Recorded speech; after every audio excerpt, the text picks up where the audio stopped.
Ofsted has changed the framework, the grading language has changed, the inspection structure has changed, and the way evidence is gathered has changed.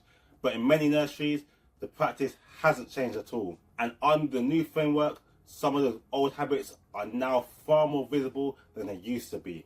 And that's the reality. In this video, I'm going to break down the 5 biggest mistakes I'm still seeing in settings, and more importantly, how to fix them before inspections. And this isn't about criticism, it's about avoiding unnecessary risk, because the worst time to realize something needs improving is during your inspection. As we go through these 5 mistakes, I want you to ask yourself something honestly. Is any of this happening in my setting? Not defensively, not emotionally, just honestly, because growth doesn't start with perfection, it starts with awareness. Before we get into the video, welcome to the channel.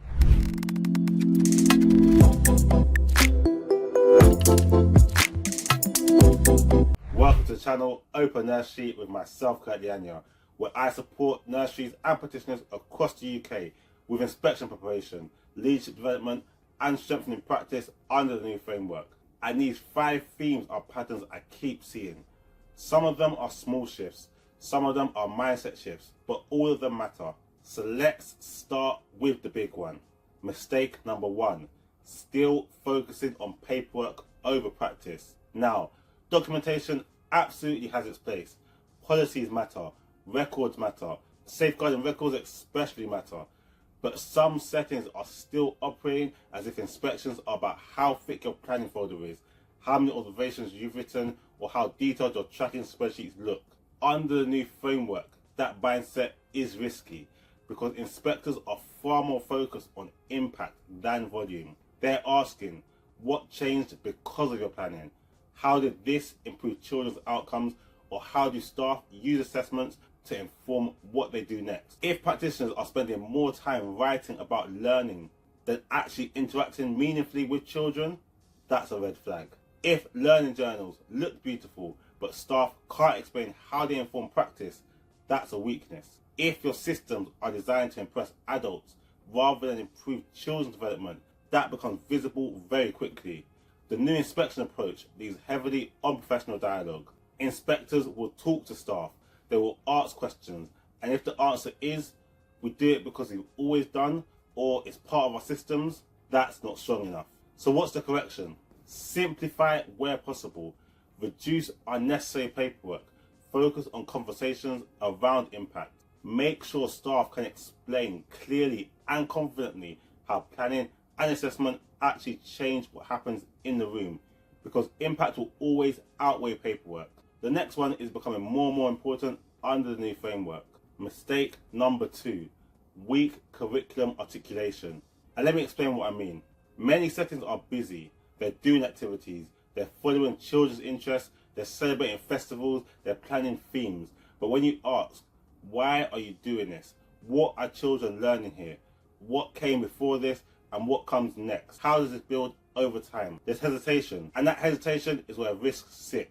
Delivering activities is not the same as delivering a curriculum. A curriculum is progression, it's sequencing, it's understanding how learning develops over time. Under the new inspection language, the difference between expected, strong, and exceptional often sits right here. Expected practice understands the activity, strong practice understands the purpose, and exceptional practice understands progression and adapts in the moment. Inspectors are listening carefully now for articulation. They want to hear staff say things like, last week we introduced this. This builds on their previous understanding of, or for this child we've adapted by. If your team cannot clearly explain the intent, implementation and impact of what they are doing, the setting is likely to sit at expected. And there's nothing wrong with expected, but if your ambition is strong or exceptional, curriculum clarity is essential. So the correction here is simple but powerful. Practice explaining your curriculum out loud. Build staff confidence in talking about progression. Make articulation part of supervision, part of team meetings, and part of daily reflection. Because under the new framework, confidence in curriculum conversation matters. Let's move on to mistake number 3, and this one is sensitive. Behaviour that looks controlled but isn't truly supported. On the surface, the room might appear calm. Children are sitting, children are quiet, children are compliant.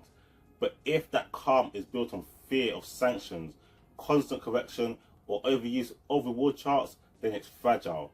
Under the new framework, inspectors are paying much closer attention to emotional tone and well-being. They're looking at how adults respond when children struggle. They're observing whether regulation is co-created or demanded. Some of the warning signs I still see include over-reliance on sticker charts, public correction, adult frustration creeping into tone, compliance-based language like "because I said so," and escalation instead of de-escalation. And here's the key shift. Exceptional behaviour management isn't about control, it's about regulation. It's about adults modelling calm. It's about co-regulating when a child is dysregulated. It's about understanding development, knowing that a 3-year-old's impulse control is not the same as a 6-year-old's. Exceptional practitioners ask, what is this behaviour telling me? What need is underneath this? And how do I respond in a way that builds long-term skills? Because inspectors can see the difference between suppression and support. And increasingly, emotional literacy, inclusion, and well-being are weighted more heavily. So the correction here isn't complicated, but it requires maturity.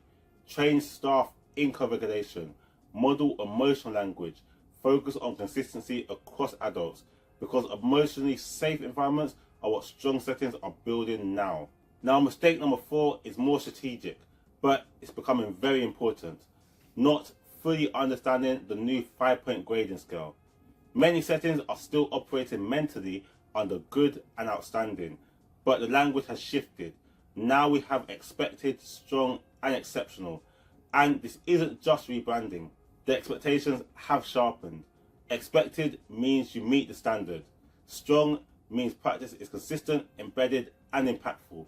And exceptional means it goes beyond consistency. It's deeply intentional, clearly articulated, and transformative for children. Some settings believe they are operating at strong, but when you examine articulation, progression, impact, and leadership clarity, they are actually sitting at expected. And it's not an insult, it's a calibration issue. The new framework requires honest self-assessment. If your leadership team hasn't genuinely re-evaluated practice against the new language, you risk complacency. Inspectors will probe. They will ask, how do you know your setting is strong? How does this go beyond expected? What makes this exceptional?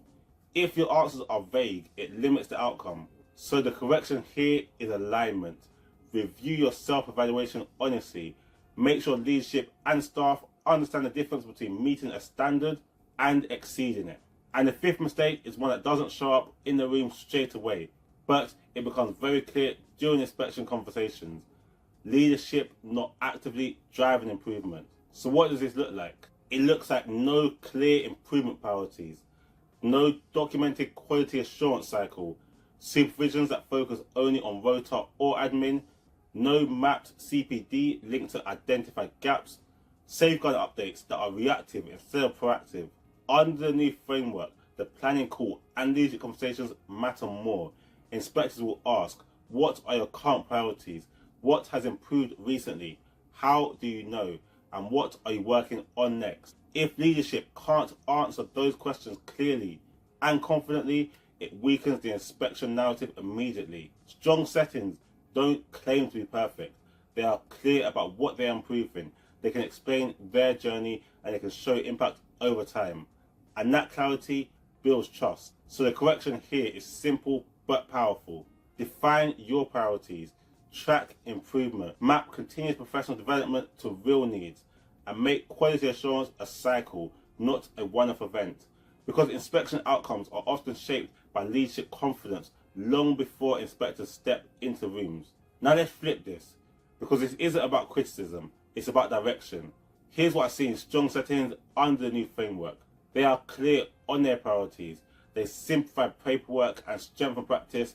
Their staff can articulate curriculum confidently. Behaviour support is relational, not reactive. Inclusion is visible in daily practice, not just in policy. Safeguarding is embedded and understood by everyone. And most importantly, there's a reflective culture. They don't defend it. And that mindset makes all the difference. But the good news is, none of this requires perfection. It requires clarity and attention. So if you're watching this and thinking, I'm not entirely sure where we sit under the new framework, that's a healthy place to be. It's much better to identify gaps now than during inspection, because once inspection starts, you're reacting. Before inspection, you're improving.